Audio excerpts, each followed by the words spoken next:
मी advocate Navnath Narayan Bhosale. त्यामुळे त्याच लोकांना देण्यापेक्षा मला युवक म्हणून चांगली संधी द्यावी.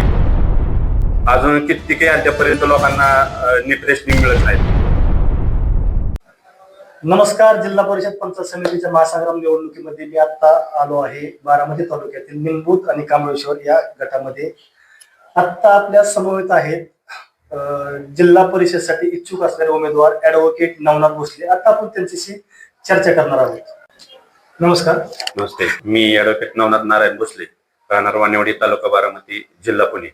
गेले राष्ट्रवादी काँग्रेस अजित पवार गटाचे गेले 25 ते 30 वर्ष झाले सक्रिय कार्यकर्ता, एक युवक कार्यकर्ता म्हणून काम करत आहे. मी पुणे जिल्हा राष्ट्रवादी विद्यार्थी काँग्रेसचे सरचिटणीस म्हणून काम केलेले आहे. त्यानंतर पुणे जिल्हा राष्ट्रवादी युवक काँग्रेसचा उपाध्यक्ष म्हणून गेले 4-5 वर्ष झालं काम करत आहे. तसेच मी हनुमान विरोधक कार्यकारी सोसायटीचं चेअरमन म्हणून सुद्धा काम केलेलं आहे आणि असे सामाजिक कार्य माझे सतत चालू असतात. आता तुम्ही पंचायत समितीला का जिल्हा परिषद इच्छुक आहात ते सांगा. मी सध्या पंचायत समितीला इच्छुक आहे. आणि पक्षाने तुम्हालाच का तिकीट द्यावं? पक्षाने मला तिकीट द्या. गेले मी 25 ते 30 वर्ष मी माझे स्वतःच काम करत आहे. माझे वडील गेले 92 पासून अजितदादांच्या बरोबर काम करत आहेत. मी सुद्धा गेले 25 ते 30 वर्ष अजित पवारांच्या बरोबर काम करत आहे. त्यामुळे त्याच लोकांना देण्यापेक्षा मला युवक म्हणून चांगली संधी द्यावी. त्याच लोकांना देण्यापेक्षा मला युवक म्हणून चांगली संधी द्यावी.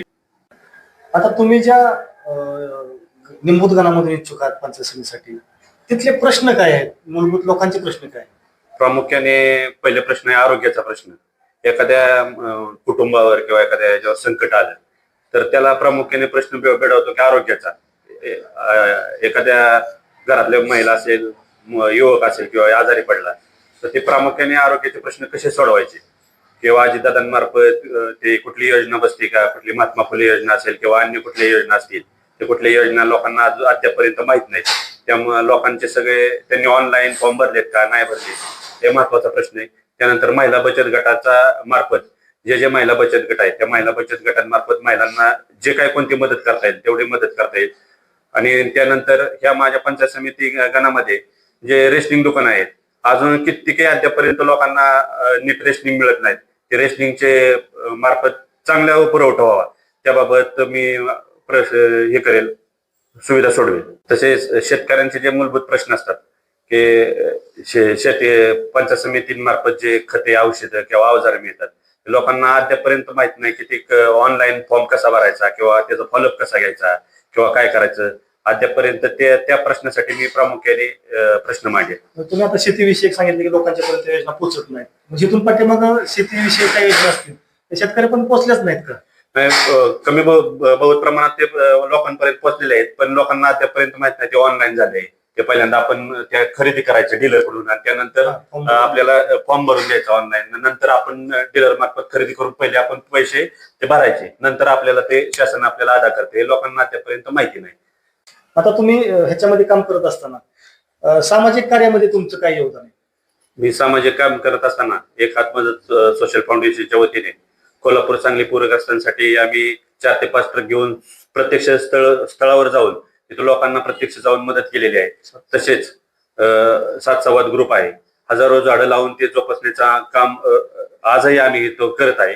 तसेच अजितदादा उपमुख्यमंत्री आहेत व सहकार अर्थमंत्री आहेत, त्यांच्या माध्यमातून जो काही निधी लागेल तो या माझ्या पंचायत समिती गणासाठी आणण्यास मी कार्यतत्पर आहे. म्हणून मला आदरणीय अजितदादांनी पंचायत समिती गणामध्ये काम करण्याची संधी द्यावी. तुम्ही ज्या मतदारसंघातून आता उभं राहणार आहे, याला आदर्श करण्यासाठी तुमच्या डोक्यात अजून काही वेगळी अशी काही कल्पना आहे? माननीय अजितदादांच्या मार्गदर्शनाखाली तर बारामती तालुक्यात विकासाचा डोंगर उभा राहिलेला आहे. परंतु पंचायत समितीच्या कामाच्या अंतर्गत जे कामं येतील, अंगणवाडी असेल किंवा मराठी शाळा सुधारणा असेल किंवा युवकांसाठी किंवा लहान मुलांसाठी जे आरोग्य शिबिर असतील किंवा बाकीचे मूलभूत प्रश्न जे असतील ते मूलभूत प्रश्न सोडवण्यासाठी कटिबद्ध राहील. हे होते बारामती पंचायत समितीसाठी निमबूत गणातून इच्छुक असलेले उमेदवार ॲडव्होकेट नवनाथ भोसले. भोसले साहेब, आमच्या सोमेश्वर रिपोर्टकडून तुम्हाला भावी वाटचाली शुभेच्छा. धन्यवाद. धन्यवाद.